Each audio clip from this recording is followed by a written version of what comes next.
দেখো আমরা চলে এসেছি জুনাগড় ফোর্টে টিফিন সেরে। আর দেখো বাইরের থেকে অ্যাকচুয়ালি ভিডিওটা করেছি, ভেতরে ঢুকিনি। তো কেন ঢুকিনি একটু শোনো তোমরা, ঠিক আছে? অয়ন নেই, তাই আমি ফোর্টের ভেতরেও খুব একটা ঢুকিনি, কারণ নিজে হিস্ট্রি টিচার, ও বেচারা ঢুকতে পারছে না, এই জন্য আমিও ঢুকলাম না, শুধু বাইরেরটা দেখে দেখে বাইরে চলে যাব। জুনাগড় ফোর্ট খুব সুন্দর, কিন্তু ভেতরে ঢুকলে কিছু বুঝতেও পারবো না। অয়ন থাকলে ভালো হতো, কিন্তু অয়ন তো এখন নেই, তো একা একাই ঘুরছি, সবার ফটো তুলে দিচ্ছি। ফটো তুলিনি, একটা দুটো একটু সেলফি তুলে ব্যাস।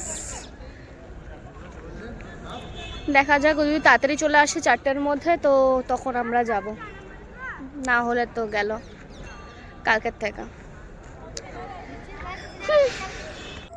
আর কি বলো তো, মামুনি বাবাই, আমার বাবা গেছে তো এত ভেতরে হাঁটতে পারবে না, অনেকটা জায়গা জুড়ে হাঁটতেও পারবে না। অয়ন থাকলে আমি আর অয়ন ঢুকতাম, কিন্তু ও নেই বলে আমি এই জন্য ভেতরে মিউজিয়ামে কিচ্ছু ভিডিও করতে পারিনি, শুধু বাইরের টুকুনি ঘুরে আমরা চলে এসেছি। কিন্তু তাতেও এত সুন্দর ফোর্টটা, মানে ভাবা যায় না, খুবই সুন্দর। 600 বছরের পুরনো এই ফোর্টটা, খুবই সুন্দর। আর দূর দূরান্ত অনেক দেশ বিদেশ থেকেও অনেক লোকেরা এসছে, খুবই সুন্দর। আর এটা একটা ছোট্ট ভিডিও, তো ভালো লাগে থাকলে তো প্লিজ লাইক অ্যান্ড সাবস্ক্রাইব।